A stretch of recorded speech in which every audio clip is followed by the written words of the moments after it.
திமுகவில் இருந்து வெளியேறும் பிடிஆர், நிதி அமைச்சராக இன்பநிதி. பிடிஆர் இடத்தில் இன்பநிதி. இதற்கு முன்பு திமுக தலைவராக கருணாநிதி இருந்த காலகட்டத்தில் அடுத்த திமுக தலைவர் மு.க.ஸ்டாலினா அல்லது மு.க.அழகிரியா என்கிற ஒரு போட்டி இருந்தது. ஆனால் தற்பொழுது அதற்கான எந்த ஒரு விவாதமும் போட்டியும் தேவையில்லை என்று சொல்லும் வகையில் கருணாநிதிக்கு பின்பு மு.க.ஸ்டாலின், அடுத்து உதயநிதி, அடுத்து இன்பநிதி என திமுகவின் அடுத்த தலைவர் யார் என்பதில் அடுத்து 3 தலைமுறைக்கு திமுகவில் வாரிசு தலைவர்கள் ரெடியாக இருக்கிறார்கள் என எதிர்க்கட்சிகள் கருத்து தெரிவித்து வருகிறார்கள். கடந்த 2021 சட்டமன்ற தேர்தலில் திமுக வெற்றி பெற்ற பிறகு முதல்வர் ஸ்டாலின் தலைமையிலான அமைச்சரவையில் பிடிஆருக்கு முக்கியமான துறையான நிதி மற்றும் மனிதவள மேம்பாட்டுத்துறை இலாக்காவை வழங்கினார் முதல்வர் ஸ்டாலின். அதன் பிறகு கடந்த 2023 ஆண்டு பிடிஆர் பழனிவேல் தியாகராஜனிடம் இலாக்கா மாற்றப்பட்டது. இலாக்கா மாற்றுவதற்கு முன்னதாக அமைச்சர் பிடிஆர் பேசுவது போன்ற ஆடியோ ஒன்று சமூக வலைதளங்களில் பரவியது. அந்த ஆடியோ முற்றிலும் பொய்யானது என்று பழனிவேல் தியாகராஜன் மறுத்தார்.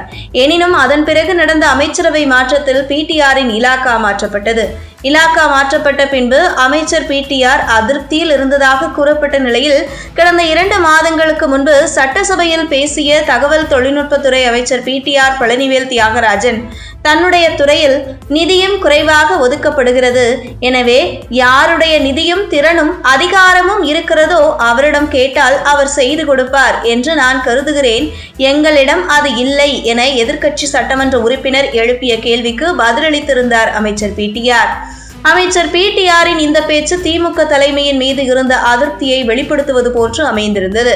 இந்த நிலையில் வரும் 2021 சட்டசபை தேர்தலில் பிடிஆர் போட்டியிடப் போவதில்லை என்றும் அவர் மீண்டும் வெளிநாடு சென்று தொழிலில் கவனம் செலுத்த இருப்பதாக கூறப்படுகிறது. இந்த நிலையில் வெளிநாட்டில் நிதி தொடர்பான படிப்பை முடித்து இந்தியா திரும்பியுள்ள இன்பநிதி தற்பொழுது கலைஞர் தொலைக்காட்சியின் நிர்வாகத்தின் நிதி தொடர்பான பணியில் கடந்த ஜூன் 3ஆம் தேதியில் இருந்து ஈடுபட்டு வருவதாக கூறப்படுகிறது. குறிப்பாக நிதி தொடர்பான பயிற்சிக்காகத்தான் இன்பநிதி கலைஞர் தொலைக்காட்சியில் பணியாற்றி வருவதற்கு காரணம் என கூறப்படுகிறது. மேலும் அவ்வப்போது திமுக அரசியல் நிகழ்வுகளில் தென்பட தொடங்கியுள்ள இன்பநிதியை விரைவில் அரசியல் களத்தில் பார்க்கலாம் என கூறப்படுகிறது.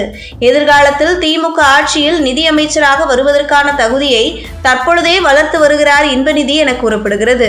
அந்த வகையில் 2021 திமுக ஆட்சியில் தொடக்கத்தில் பிடிஆர் இருந்த இடத்தில் இனிவரும் எதிர்காலத்தில் இன்பநிதி இருப்பார் என்கிறது அரசியல் வட்டாரங்கள். மேலும் இன்பநிதி வெளிநாட்டில் நிதி தொடர்பான படிப்பை முடித்துவிட்டு தற்பொழுது கலைஞர் தொலைக்காட்சி நிறுவனத்தின் நிதி தொடர்பான பணியில் ஈடுபட்டு வருவது நிதி அமைச்சராக வருவதற்கு முன்பு தன்னை அந்த தகுதிக்கு வளர்த்துக் கொள்வதற்குத்தான் என்கிறது அரசியல் வட்டாரங்கள். மேலும் வரும் 2026 சட்டசபை தேர்தலில் இன்பநிதியை திமுகவின் பிரச்சார கூட்டத்தில் பார்க்கலாம் என்றும் அடுத்து மெல்ல அரசியலில் என்றி கொடுக்க இருக்கும் இன்பநிதி வரும் 2031 சட்டசபை தேர்தலில் போட்டியிட்டு அமைச்சரவையில் இளம் அமைச்சராக இடம்பெறுவதற்கான திட்டமும் உள்ளது என்கிறது அரசியல் வட்டாரங்கள்.